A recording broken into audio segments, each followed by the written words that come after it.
Uno de los temas que está presente desde hace varios días tiene que ver con lo que ocurre en el INDEC. Ustedes saben que a partir de evitar la medición desde el primer trimestre de 2013 sobre la pobreza y luego de las declaraciones en la ONU de Cristina Fernández de Kirchner, salieron varias personas que son técnicos y gente muy prestigiosa del INDEC a hablar y a contar, incluso y que se sumaron a trabajos de universidades que hablan del 27% y ex funcionarios como Daniel Arroyo, a quien hemos entrevistado, que también hablan de esa cifra, y que por supuesto los trabajadores del INDEC incluso hicieron hace unos días atrás, 2 días, un abrazo a propósito de justamente del rechazo a lo que ha pasado en ese lugar, que cada vez más pierde su credibilidad, pero también tienen expectativa por lo que pueda pasar en los meses futuros,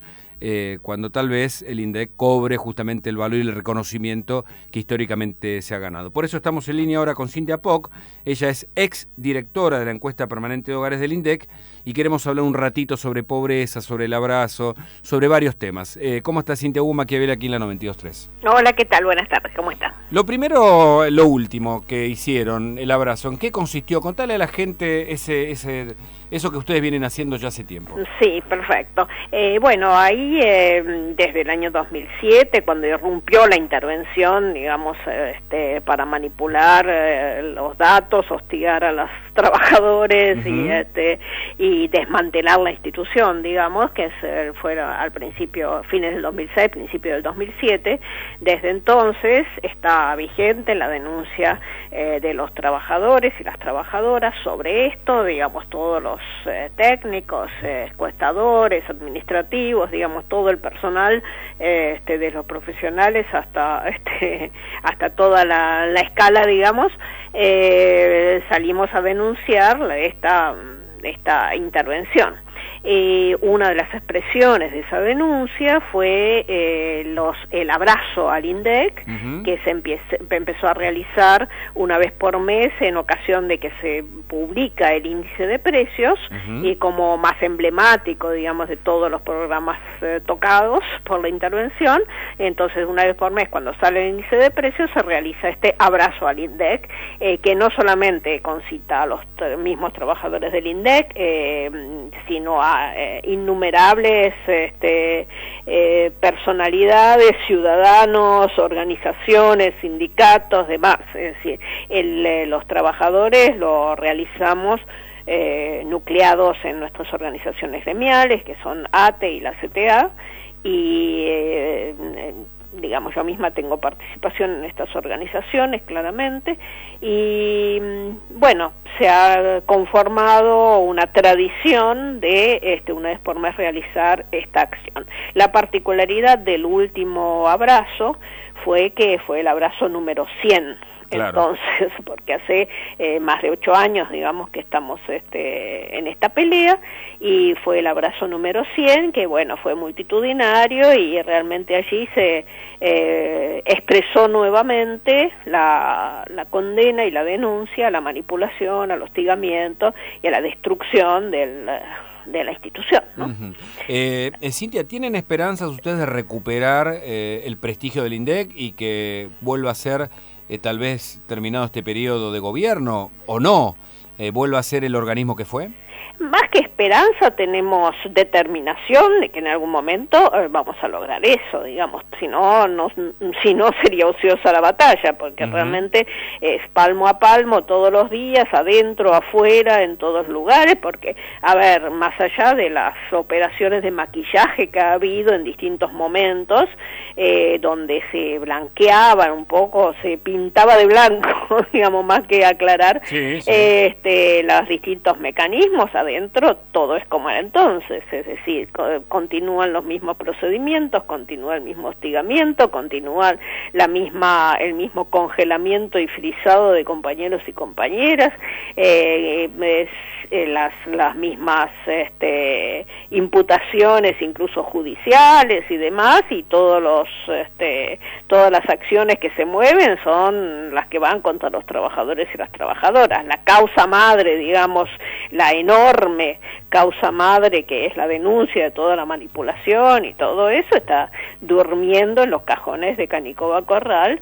Y es fantástico porque según me contaron, yo no lo escuché personalmente, pero según me contaron, un día lo entrevistaron a Canicova Corral preguntándole en torno de la causa esa, le preguntaron si había habido manipulación y él declaró por radio que efectivamente sí se estaba demostrado que había habido manipulación. Entonces le preguntaron, y entonces, bueno, estamos discutiendo si eso es delito.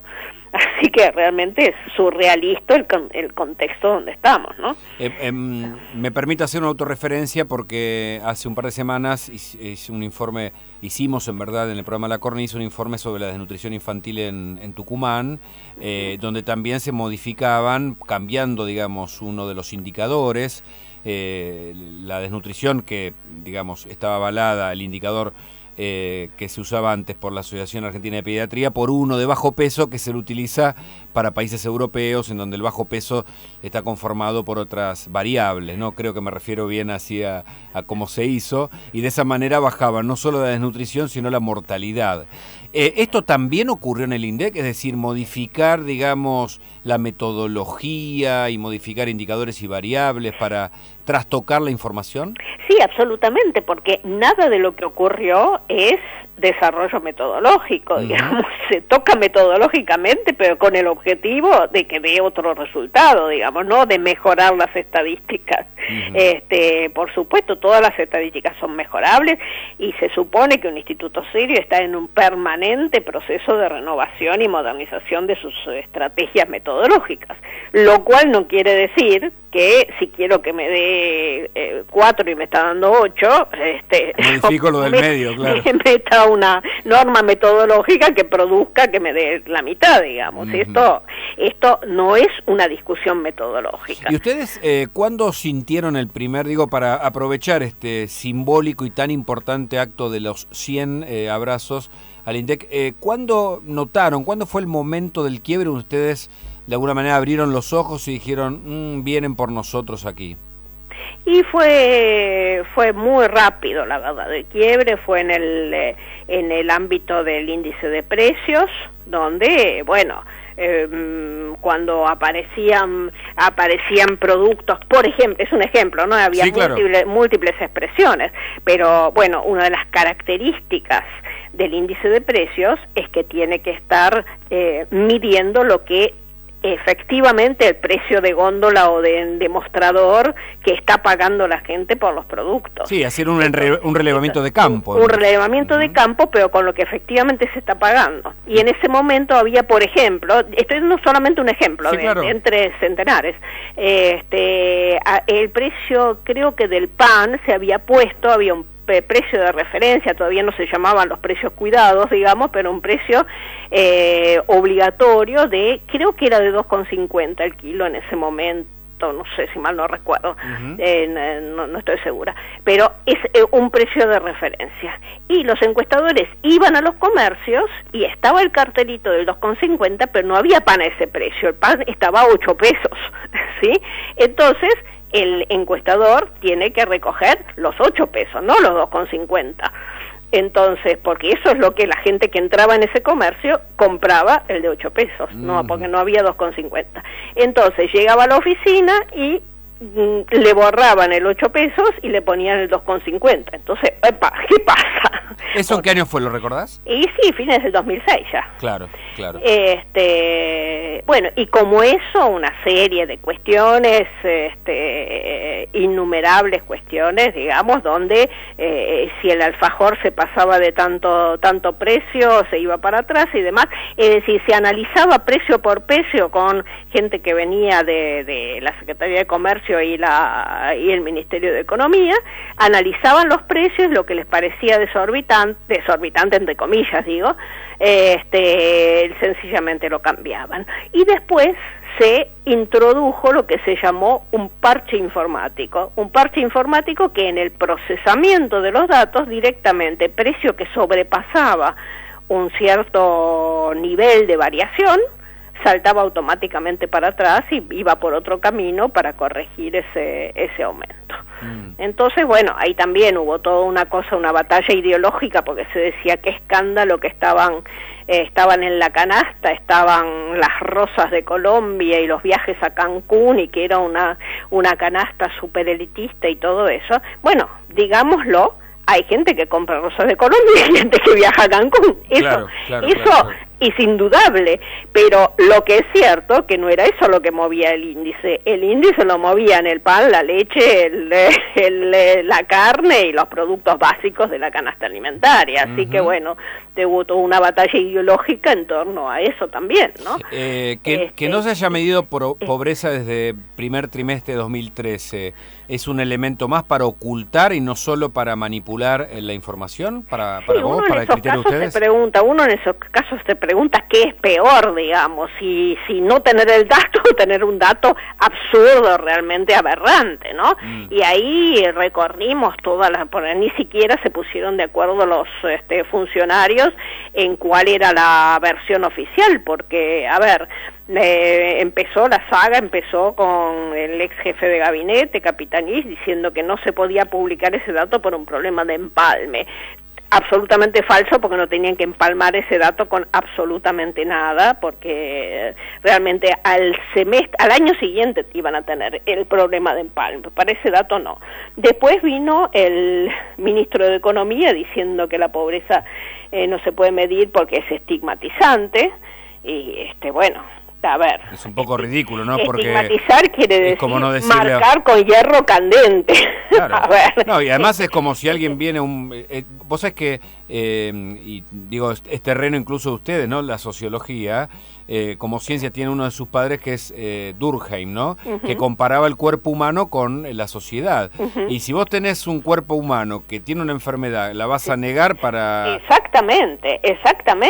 Y para proteger a las personas en su individualidad, bueno, está inventado para eso el secreto estadístico, digamos, uno solamente puede proporcionar datos de conjunto y no individualizar a esta persona o a la otra persona. Claro, porque en todo caso estigmatizar sería publicar el nombre y el apellido de la persona. Tiene esta característica, claro. Está prohibido, y eso fue una de las causas también, porque eso querían violar el secreto estadístico desde la Secretaría de Comercio, y nosotros nos opusimos absolutamente a eso. Y me permite una digresión también profesional en el campo de lo que llama la teoría del periodismo, que es como cuando se dice, ¿mostramos o no una situación, qué sé yo, difícil de mostrar porque incluye la miseria humana? Pero yo creo de los que hay que mostrarla para iluminar esas zonas que no están contadas. Exactamente. ¿Cómo se toma? Claro, evitando eso, pero no esconderlas. Es como esconder la basura debajo de la alfombra de alguna manera, ¿no? Lo que el poder no quiere que se muestre. Exactamente. Y después, bueno, hubo las dos otras versiones, disculpen, las dos otras versiones, que fue la director interventor del INDEC, que dijo que bueno, que no se puede medir los pobres porque es muy difícil. Ya lo creo que es difícil, pero eso no es argumento para no hacerlo, porque bueno, mal que bien, hay tecnologías y bastante sofisticadas y bastante buenas las metodologías que venían estando en uso, y la culminación de todo esto es la del actual jefe de gabinete, que dijo que el Estado no está para andar midiendo pobres. Esto ya es, bueno, en la línea de lo que señalabas antes, la verdad, si el Estado no está para andar midiendo y resolviendo la situación de los pobres, realmente, bueno, ¿para qué es un Estado, no? Totalmente, Así que, y bueno, ¿para qué tiene la administración pública? Y después desdice a todos estos funcionarios, la presidenta, dando en la FAO unas cifras que son realmente aberrantes y que recogen la más estricta tradición de la intervención, digamos, sin anestesia. Dos últimas. Una sobre esa. Muchos dicen que estos datos en verdad corresponden a datos de desnutrición y que se los dan mal o se los dan adrede equivocadamente. ¿Y cuál es tu opinión sobre esos datos que ella da, nada menos que en la ONU, ¿no? Sobre el 5% de pobres? Bueno, a ver, cuando se habla del hambre, la nutrición y la alimentación, se está hablando de la canasta básica alimentaria, que remite a la indigencia, que es un componente extremo dentro de la pobreza. Digamos que la pobreza incluye no solamente la necesidad de alimentos, sino la insuficiencia de alimentos, sino la insuficiencia puede ser solamente, lo digo con todas las comillas, ¿no? Solamente la insuficiencia de otros bienes. Cloacas, agua potable. No, lo que consume un hogar, digamos, la vestimenta, transporte, salud, educación, vivienda, digamos, todo eso, ¿sí? Entonces, la presidenta está diciendo que la pobreza está debajo del 5%, que se corresponde con los últimos datos de la intervención, ¿sí? Pero lo que ni siquiera está por debajo de los 5% es la indigencia. Digamos, si uno recalcula la pobreza y la indigencia, pero corrigiendo los precios falseados que están por detrás de las canastas, digamos, oficiales que dan lugar a estos números aberrantes, ¿sí? Si uno recalcula eso y con la metodología tradicional, aún la más conservadora, la pobreza no da por debajo del 25% y aún la indigencia está por encima del 5%. Entonces, cuando la presidenta dice 5% de pobreza, está diciendo 5 en vez de 25, como mínimo, como mínimo. ¿Sí? ¿Y quién miente? ¿Miente ella? ¿Le mienten a ella? Bueno, no puede ignorar todo esto. La presidenta no puede ignorar todo esto. No le escribe en el diario de Irigoyen, como se decía en una época, claro, porque no me parece. Claro. Hubo un respaldo claro a la política de la intervención, digamos, ¿no? En este sentido. Que, por supuesto, si uno mete incluso innovaciones metodológicas, canastas mucho más amplias y demás, estamos hablando de números mucho más pesados. Pero haciendo juego con el 25% en esa metodología, si uno va a las regiones, por ejemplo, bueno, estamos en regiones con casi el 40%, el noreste argentino está en casi el 40%. Y acá coincide la UCA, coincide, qué sé yo, gente que estudia la nutrición, ¿no? Sí, como el doctor Albino, otras universidades, incluso ustedes de ATE también, Sí, bueno, esto, perdón, yo no aclaré porque uno lo da tan por dado, tan por hecho, pero esto obviamente estoy poniendo los datos realizados por la Comisión Técnica de ATE-INDEC, que bueno, que es que publicamos normalmente los informes técnicos alternativos a las aberraciones de la intervención. Incluso hay una página donde están todos los informes técnicos y se puede bajar el libro que se escribió, es una obra colectiva que se llama No somos cómplices de la mentira. ¿Y lo podés decir la página? Sí, www.ateindec.org. ateindec.org. Exacto. Bueno, allí se puede bajar el libro y los documentos técnicos y demás, digamos, que pueden ser de utilidad en esto, ¿sí? Te agradezco el contacto. Cintia Pox, ex directora de la encuesta permanente de hogares del INDEC. Un abrazo grande. Bueno, gracias. Hasta luego. Gracias a ustedes.